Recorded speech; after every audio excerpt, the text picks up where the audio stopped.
Hi, I am Cecilia. I'm Missionary Sisters and Charles Borromeo Scalabrinian. I'm coming from Mexico, and now I'm in the junior 8 stage. I'm coming from a Catholic family who is really traditional and who is always close to church. When I was a small girl, I used to have a strong relationship with Jesus. But after my confirmation, I was getting out of the church. I was going out and leaving aside all that is about church and tradition and mass and everything else. So after, when I was already 16 years old, one person who was in charge of catechism decided to knock at my door and ask me to join the program of catechism. And for me, I really say yes, not because I really wanted to love Jesus and everything else, but it was because I felt like education was important. So after that couple of months, the priest, the pastor of the church, Christ the King, is the one who invited us to have a retreat about kerygma. And for me, I didn't understand what it's all about kerygma and all this stuff. But I decided to join. During the retreat, I saw people who were crying, who were feeling sorrow for their own sins. And for me, it was something that I couldn't understand. But I felt like it was interesting to see them. But in the third day is when God knocked at my door strongly. And from the side of me in a prayer, in a moment of prayer, is when He showed me His love in all that He was offering to me. I felt like the prodigal son coming back to home. And from that day, I was not the same. So in all these years, after that moment, I started to serve the Lord in catechism, in youth programs, in choir, and in other ministries.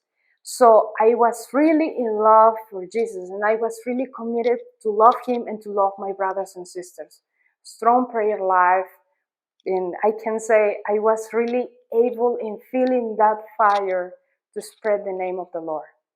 But after, I started to feel like something was missing, like my life was not really complete, and I was already studying the university.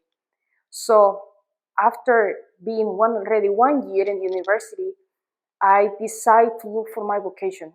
I asked the Lord to send me a sister from the congregation He wanted me to be.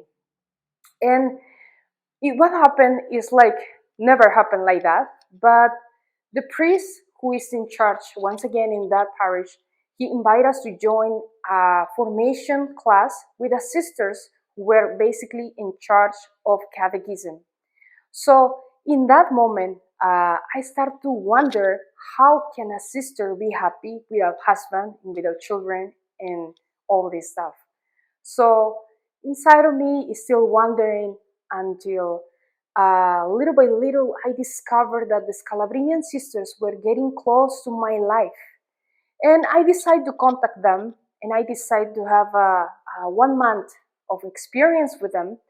And what really happened is, like, after that month, I was so scared about what really means to be a sister.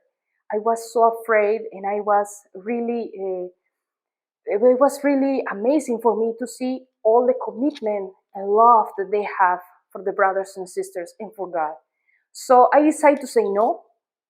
And after this no is when I started to feel dry my life and was something missing. So I remember my mother telling me, if you want, we can look for another congregation. But I said, no, I don't know what happened. So in all these moments is when I decide to ask God one more chance. And I said, Lord, if you let me 1 year more, I will look for my vocation. So after that, I started to feel peace again, and I looked for my vocation. In the diocese, they were offering a program was about discernment for your vocation. And after 5 months is when I really reaffirmed that God was calling me for religious life. And my last retreat is when I decided to join the Scalabrinian Sisters. And it was not easy for me to leave everything behind, but it was amazing, and I was really trustful that the Lord will help me in the journey. So after 6 years, I'm here, and I'm still here, and I give thanks to the Lord. And my advice, if you are looking for your vocation, is don't be afraid, go for it, and remember that God loves you, and your vocation is a gift for the world, for you, and for you to be holy. And God bless you.